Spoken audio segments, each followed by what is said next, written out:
For reasons that utterly escape everyone involved, you're listening to a bipolar, a schizophrenic, and a podcast. Here are your hosts, Gabe Howard and Michelle Hammer. Hey everybody, you are listening to a bipolar, a schizophrenic, and a podcast. I'm the bipolar one. My name is Gabe. Hi, I'm Michelle. I'm schizophrenic. Michelle, we are talking about people who are toxic for our mental health on this episode. Isn't that kind of weird? Like people who are toxic for our mental health. Another way to say that is like jerks. Like how to cut assholes out of our lives. I mean, yeah, some people, they suck. They do. They suck and they just need to go. Like sometimes you just got to be like, chop, chop, chop, chop, bye. Chop, chop, chop, chop, bye? Chop, chop, bye. Chop, chop, bye. Chop, chop, bye, bye. Like slap chop? Slap chop? Remember that guy? Oh, yeah, the slap chop. Yeah. I don't have one. I think your painting just fell over, Michelle. Well, you did not hang it nicely. Hey, you're lucky I have one at all. Michelle, everybody has toxic people in their lives. It's interesting that we're discussing this like from the vantage point of people living with mental illness, because all of us, I mean, it doesn't matter if you have mental illness or not, toxic people exist in everybody's lives. Everybody does have toxic people in their lives. Some people can handle that, but why do you have to keep toxic people around? I guess if you're related. Right? That's the only reason to keep somebody toxic around. Like if you have to see them at family events and stuff like that. But I mean, other than that, bye-bye. Do you think our parents are at home like we have to keep Gabe and Michelle around because they're in our lives even though they're messed up? Maybe at some point in my life. Let's talk about straight up the people that we need to get rid of because they are bad for our mental health. And managing our mental health is kind of a full-time job. I would have to agree. It's my number one job is managing my mental health. Yeah. Okay. Number two job is taking a shower. The number two job is taking a shower? No, Where is podcasting on that list? The answer is you don't consider that a job, right? Like, this doesn't work. You know, find a job that you love. You'll never work a day in your life. I hate that saying. I don't believe that making your hobby your job makes you love your job. I believe that it makes you hate your hobby. I actually would have to agree with that. Actually, yes, agreed. Agreed, check yes. You also shouldn't podcast with your friends because it makes you hate your friends. That can happen too, yes. I hate you. I hate Vin. Whoa. Don't you don't tell him. podcast with Vin? I know, I'm just kidding. I think it's funny that you're like, don't tell him when you said it live on a show. You're really banking the fact that he doesn't listen. This is how we'll know if Vin listens. That's true. We should also plant things in there like, Mom, I hate you. Now I'll know if she listens because she'll be like, that was mean. Why'd you say that on your show? Right. What if I said how old my mother was right now? 62. Nope. 70. Younger. 51. Older. 32. Older. 7. Older. 95. Younger. 10. Older. Bat symbol. Robin. Michelle, tell us about the person that you had to cut out of your life because they were toxic. Oh, children. Everybody knows those girls in high school. Those girls in high school that just think they're better than other girls for no reason, even though they just are worthless pieces of shit. They love to pretend they're better than you. They like to insult you. Even when you're ridiculously thin, they call you fat. Even when you have muscles from playing sports, they say, stop playing sports, you're getting muscular, and boys don't like muscular girls. And they say, when you say you think that guy is hot and you want to make out with him, they'll say to you, the question is, does he want to make out with you? Do you say it in this tone? Like, I don't know what kind of high school you went to, but no, I'm pretending I'm at Masterpiece Theater right now. Oh, yeah. Because that's what we're doing right now. Masterpiece Theater. I'm telling this story. I'm sorry. Continue with. So with this. after one night of just nonsense, there was a fight, and after years of knowing this person since kindergarten and defending and always just being a friend, even though she was horribly mean to me, she didn't take my side in a fight. So I decided at that moment I was never going to talk to her again. Senior year of high school, right at the very end. I don't have to see her again ever. So I decided to cut her out of my life completely. I only ever had to see her at a shiva and a graduation party.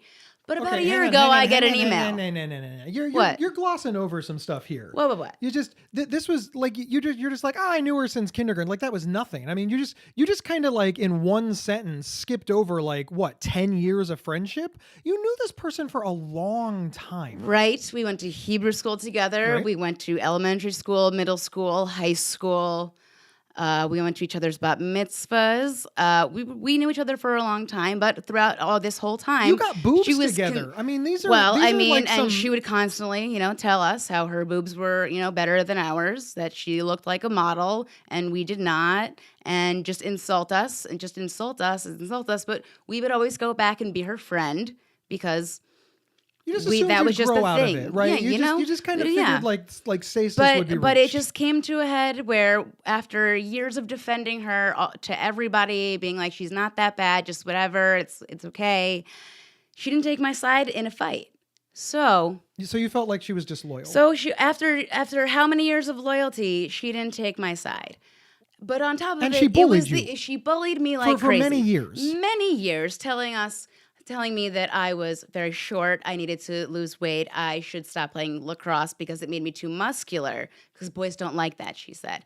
But I also had to lose weight more and more and more because, it's fatness is really ugly, even though I was way thinner than she was. But then she would tell me that my boobs weren't big enough because they're not really good, and also telling me how much I should just I look like a man because I don't put any makeup on and I wear my hair up. But if I wore my hair down and put makeup on, I could kind of be pretty. What year did this fight happen?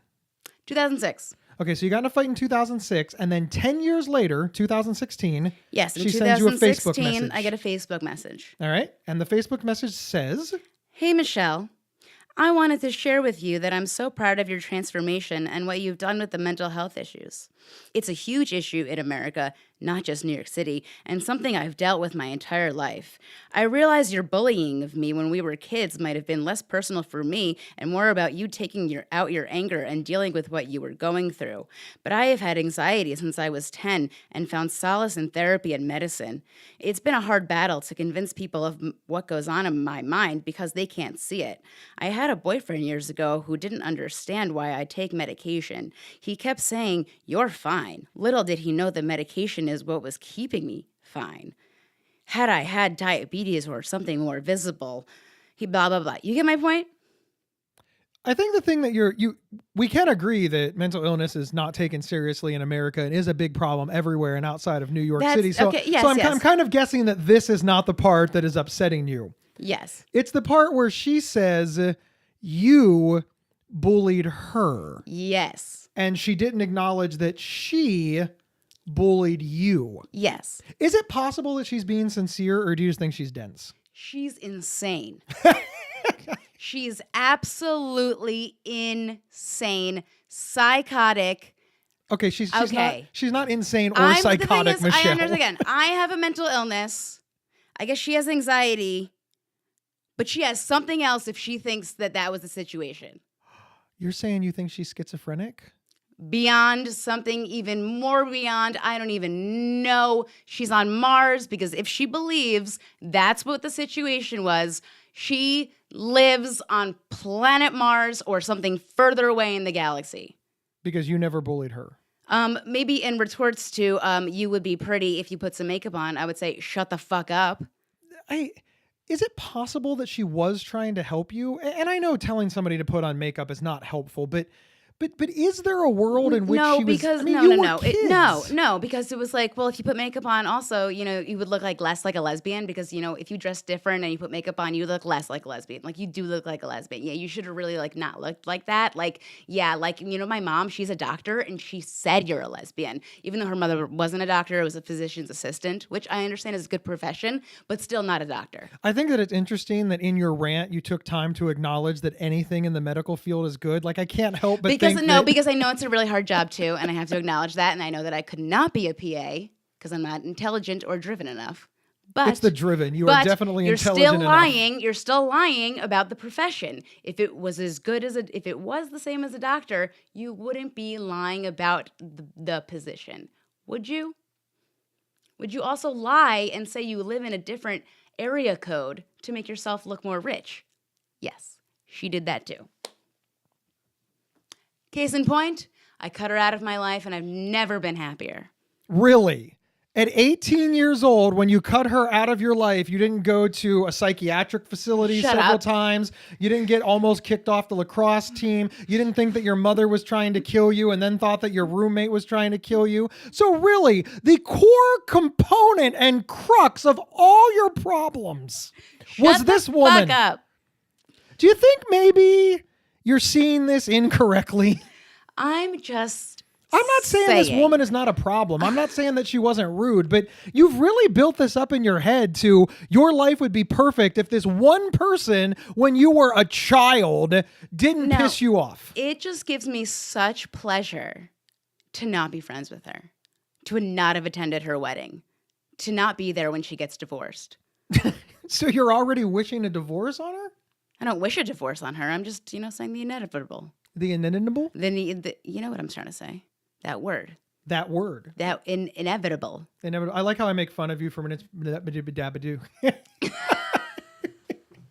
All right, you win this round, Michelle.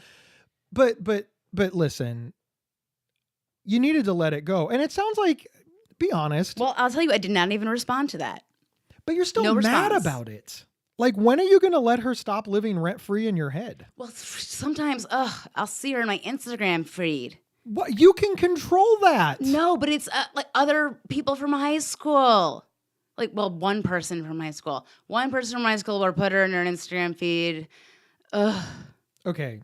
Ugh. Real talk. What? You're a 30-year-old woman. Why are you still pissed off at the chick from high school? I mean, come on. Yeah, fine. She was insufferable. She was horrible. She called you names. And it sounds like a couple of years ago that her way of reaching out just proves that she hasn't changed much. She hasn't grown. But why are you still mad at her? I feel like she made me hate myself. All right. So you don't like the way you felt about yourself, and she reminds you of how you felt about yourself. Yeah. Everybody in high school is really self-conscious, and you don't need to have another person reaffirming those beliefs all the time. Or just making fun of you all the time, making you hate yourself, making you shame yourself, just everything you do. Her opinion was always the most important opinion, or everybody else was wrong. But like the dictator. Did you kind of feel like her opinion was the most important one? No, that's why I told her to shut up all the time. Just stop. When you finally cut her out of your life, was there like a dramatic moment, or did you just ghost her? Ghost. Just ghost. Straight up ghost. Ghost. You didn't just be like, don't call me anymore. There was no yelling. There's no screaming. You just thought, today enough is enough. Yeah, today enough is enough. And then sometimes I would get a phone call like, oh, me and her, we're going to the city. Do you want to come? No. Or me and her together. She says hi. Oh, okay. Never said hi back. Never anything. I had to see her 2 separate times.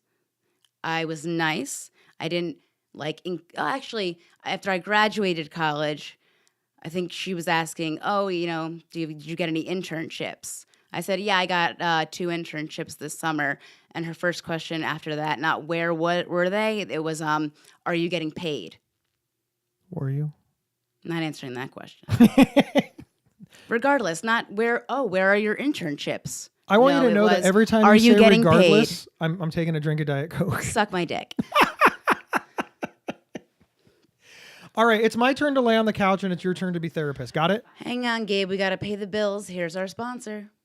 This episode is sponsored by BetterHelp.com. Secure, convenient, and affordable online counseling. All counselors are licensed, accredited professionals. Anything you share is confidential. Schedule secure video or phone sessions, plus chat and text with your therapist whenever you feel it's needed. A month of online therapy often costs less than a single traditional face-to-face session. Go to BetterHelp.com/PsychCentral and experience 7 days of free therapy to see if online counseling is right for you. BetterHelp.com/PsychCentral. We are back talking about toxic people and protecting our mental health.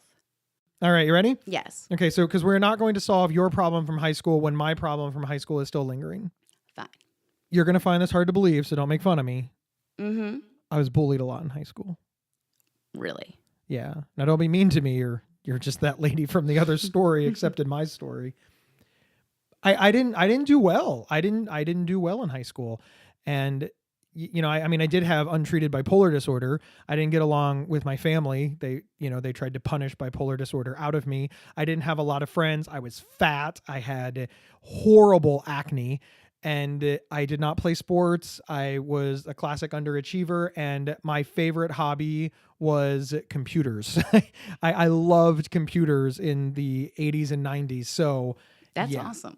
I mean, it was awesome when it came time to get a job, but it was not awesome when it came time to get a date. Yeah. Oh, yeah. Gotcha. I was a fat, zit-faced kid with no game or wore clothes that didn't fit, and my hobby was played with computers. Wow. Yeah. Wow, Gabe. Yeah. That you paint a really sexy picture right there. Yeah, it was stunning. Stunningly awful. But I did have a friend, like a really good friend. And we were friends through a lot. We met in middle school, and we were friends in middle school, and we were friends in high school, and we were friends when I graduated high school. And we just been through a lot together, like a lot, like things that I am like legally not allowed to mention on the podcast because, they're sealed. And we were just there for each other. I mean, he went through a lot of stuff too. I mean, with his family, he went through a lot of stuff. I went through a lot of stuff with my family. We both have, we found out in later years, we had untreated mental illness. So we sort of even had that in common. When I was in the psychiatric hospital, he came to visit me. This is not some low-end friend. Yeah, this guy seems like a really good friend of yours. Yeah, you're thinking, when am I going to meet him? Right. Yeah, Something you're must have not. gone very, very wrong here. Something very, very did go wrong. And I'm honestly to this day not sure what it was. At some point, he started to get just very aggressive. And he would insult pretty much everything that I did. And he would make fun of me. Why? I don't know. So I decided, several years ago to be a writer. That's how I ended up with a podcast. That's how I met you. And I started writing about, blogging. I mean, let's call it blogging. That's what it was. I started blogging about my journey with mental illness. And when I started doing that, he just started making fun of me. And he was like, well, blogging is stupid. Anybody can have a blog. Blogging is dumb. And, I thought that was he on medicine doing this to him? I mean, no. He just, I don't know. He just thought that writing was dumb. I don't know why. Why did he become such a dick? I don't know. And I thought maybe it was like depression. I mean, that it was, that it would just pass. And so I just started the blog, and he would insult it. Occasionally he would read it and point out that, I had grammar mistakes in it, which was true, but he never really would comment on anything other than like, picking it apart. And that just kind of happened, and that was fine. And then eventually a site came along and offered me money. And I was like, hey, I'm getting paid to write. And he was like, well, I don't understand. That's just bullshit. They can do better. I don't know why they're doing this. And, so he wasn't really proud of me or happy for me or anything. Was it jealousy? See, that's what a lot of people say, but I have trouble, but like, who would be jealous of me? And I know I'm not fishing for a compliment. I don't understand why anybody would be jealous of me. I didn't have a lot of money. I was writing about living with a horrible disease. I was still kind of estranged from my family. Not a lot, but more than zero. I mean, why would you be jealous of me? I mean, well, were you getting better and he was getting worse? I don't think so. He has a master's degree. I never went to college. He had a job that he liked and that he's good at, that he's suited for. There were many things about his life that I was jealous of. What was going on? I'm so confused. I honestly don't know. Eventually I got an offer to write for the Stanford Medical Journal, the online edition, which is a real big get for somebody who is not in medicine. And I took it, and it was really hard to write. I'm not a researcher. I'm not a doctor. And it was about the lived experience. And I want to be clear. It wasn't for like the printed Stanford Medical Journal. It was for their website. And I was so proud. I was really proud because, as you know, I want to get the patient experience into as many doctors' brains as possible because I don't think that they understand what people with mental illness go through. It's really easy for them to say things like be med compliant, but I don't think they understand fully why we're not. So I was really proud of this, and I worked really, really hard. And his entire attitude was, whatever, it's online. Who cares? Nobody cares. And he just kind of picked it apart. So I started moving away from just telling him about my accomplishments because he was never very supportive. And I tried to focus all of our conversations on like Star Wars and Star Trek and stuff like that, because I didn't get why he wasn't proud of me. And I wanted him to be proud of me. I know that's a messed up thing to say maybe, but I wanted my friend to be happy for me. That's all I wanted. And then Bipolar Magazine came along. Oh, he was pissed? Yeah. He was jealous then. That's jealousy. That is jealousy. He was jealous. You were getting better. You were getting success. And he probably just was like, I'm stuck at my stupid, boring job. Gabe gets to do all this cool stuff. Gabe feels comfortable being bipolar. And he's probably like, I have a mental illness. I don't want to tell anyone about it. I'm scared of it. Sure. You are not the first person to posit this as a theory, but why would you give up your friend over that? And he was good at his job. He liked his job. I was jealous of him for his job. He was so stable and, again, well-educated, intelligent. I'm not describing somebody that lives in his parents' basement. He has his own stuff. He drives his own car. He lives in his own place. Like I said, he has a master's degree and a great job. He's not, I could maybe see him being jealous of me if, he was making minimum wage and living in his parents' basement, but he wasn't. He was a success in a multitude of ways. We weren't the same type of successful, but he was doing well. I don't understand. All I know is that I couldn't take it. I told him that he hurt my feelings and that I just wanted him to respect all of the work that I put in and all of the effort and all of the energy. Yeah, I just wanted my friend to be proud of me. I did. That's what I wanted him to say. I wanted him to say, wow, Gabe, you did it. You did something that nobody thought you could do, and you did it well. And I am glad to know you. And what he said was instead is that's stupid. Print is dying. I don't even remember, because when I told him that he hurt my feelings, he jumped out of my car. We were driving. I was at a stop sign. A stoplight. He got out of the car and he walked away, and he never called me again. About a year and a half or so after that, I ran into him at the movies. Mm-hmm. And I was actually excited because I thought, it was a movie that we loved and that we often would go to together.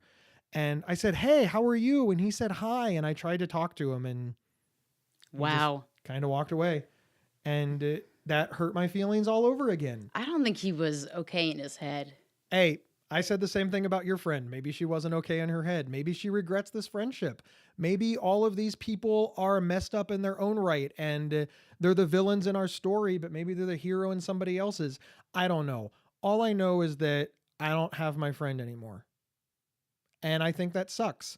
But it was the right thing to do, not chasing him down and begging him to be my friend, because I begged him to be my friend for years. I tolerated him tearing down my efforts, my work, my career, my success for years. When I told him I wanted to be a public speaker, he openly mocked me. And I just took it. This is a guy that never supported me being a speaker and a writer and it took years. I know people see me now and they're like, oh, you got a podcast and you're successful and you're a speaker. Yeah. For a decade, I wasn't. For 7 years, I wasn't. For many years, I wrote for free on a Weebly site. And I was nothing. I was nobody. And then I'd get little successes and drips and drabs. Like I'd get success, I'd get offered something and I'd be so proud of it, and then nothing would happen for another 9 months. And I thought maybe nothing would ever happen. So I put up with him tearing my career down for years. And there is a part of me that wonders why he jumped out of the car and ran away from me. I think that just proves his issues. Well, sure. He didn't want to even do any conflict at all. He probably knew that it was true. If it wasn't true, he would have argued that it wasn't true. But he knew it was true, so he ran away. He ran away from the truth. Doesn't that prove it right there? Yeah, but he also ran away from me. Like, wasn't I worth it? He was scared of you. But of what? He was obviously just scared of you. Listen, the only thing that needs to be scared of me are French fries. Like that's it. He ran away from you because he was scared of you. Okay, what did he think I was going to do to him? I don't know, but he was scared of you because you were right. Intellectually, clearly, if roles were reversed, this is exactly what I'd be saying to you. But you know, this is the thing that sucks. My mental health is better now that he's not here because he was always a nagging negative voice in my life. And there's a lot. Come on, Michelle, you and I do this work. People tell us all the time that we suck. They tell us all the time that we need to get real jobs, that we need to stop it, that podcasts are for losers, blogging is stupid. We don't get a lot of positive reinforcement. You know, our families, when we told them that we wanted to do this, they were like, oh my God, podcaster. That's what I wanted. I loved it when, like, you know, my roommate's girlfriend said, does anyone actually listen to podcasts? Yeah. I remember when somebody said, so how much money do you lose per episode? I was like, no, we make money. And they're like, whatever. They think I'm lying. I'm like, we have sponsors in place. Like, we work really hard. We have a good audience. Like, I'm not saying that we're rich off the podcast, but it's a profitable enterprise. Michelle and I work really, really hard. They think it's a joke. They really do. They still mock us. They have this idea that like we're sitting with our phones like under a trailer recording these shows. Maybe we are. Maybe we are. Maybe we are. Michelle, it is always great hanging with you. Do we have any takeaway for our listeners? I mean, you and I both had toxic people in our lives, and we are better off that they're gone. But it clearly has still hurt us. You're 30 years old and you're still pissed off at something that happened in high school. I'm a grown ass man and I'm still upset that somebody who did nothing but insult me went away. I mean, these are lingering effects, but I guess that means we just got to learn how to let go. But how? I don't know. I guess somebody might say, why don't you drink some tea? Drink some tea? Drink some tea with honey, sir. That'll fix all of your issues. Who would say that? Somebody in the comments. In the comments. I told you, stop reading the comments. That is not the place to get mental health advice. You need an exorcism, Gabe. We need an exorcism. Yeah. That is another great thing that has happened to people in our community. Michelle, I do think that our listeners like us are probably struggling with some relationships that are not maybe the best. And we need to set better boundaries. And some days I wish that our show was like real therapy where we could tell people how to set better boundaries and how to not let people get to them. But our show is not practical advice. Our show is more like, hey, we've been through it and we survived. And if you're going through it, you can survive too. But I wish we had that magic cure. I wish that somebody listening right now that has a friend that's making them feel bad would be like, tell me what to do. And we'd be like, do this. And then they do it and their life would suddenly get better. But the world's just way too complicated. Like if someone is not bringing joy to your life, they're only bringing negativity to your life, then like goodbye. Yeah, that is the sensible thing to do. Why do we hang on to these negative people? I think it's because we remember when they used to be positive. I do. I really do. It's just like my friend. You are like, why are you sad that he is gone? And I'm like, because I remember when he was good. I remember when we were in high school and he was my only friend. And that's hard to get over. And it's times like these that I remember that people can be two things. He can both be the asshole that I'm no longer friends with, and he can also be the guy that got me through my teen years. He was a good friend. He was a really, really good friend right up until the time he wasn't. And it's hard that he occupies both spaces in my life because we think that people have to be one thing. But people can be two things, I guess. When I was in high school, he was the hero. And when I was an adult, he was the villain. You can't move forward when you're stuck looking backwards. Hear, hear. Thank you, everybody, for tuning in. And remember, we need you to do the following things, not necessarily in this order. 1, give us a 5-star review on iTunes and leave a nice comment. 2, whenever you see this posted on Facebook or on Psych Central, leave a comment, start a conversation. 3, go to store.psychcentral.com and buy the official A Bipolar, a Schizophrenic, and a Podcast t-shirt. It is the Define Normal t-shirt, and you can find it at store.psychcentral.com. And finally, don't be afraid to drop us a line at show@psychcentral.com, and we will see everybody next week. Thank you for subscribing. Thank you for listening, and tell a friend. Hey, jealousy! You've been listening to A Bipolar, a Schizophrenic, and a Podcast. If you love this episode, don't keep it to yourself. Head over to iTunes or your preferred podcast app to subscribe, rate, and review. To work with Gabe, go to gabehoward.com. To work with Michelle, go to schizophrenic.nyc. For free mental health resources and online support groups, head over to psychcentral.com. The show's official website is psychcentral.com/BSP. You can email us at show@psychcentral.com. Thank you for listening, and share widely.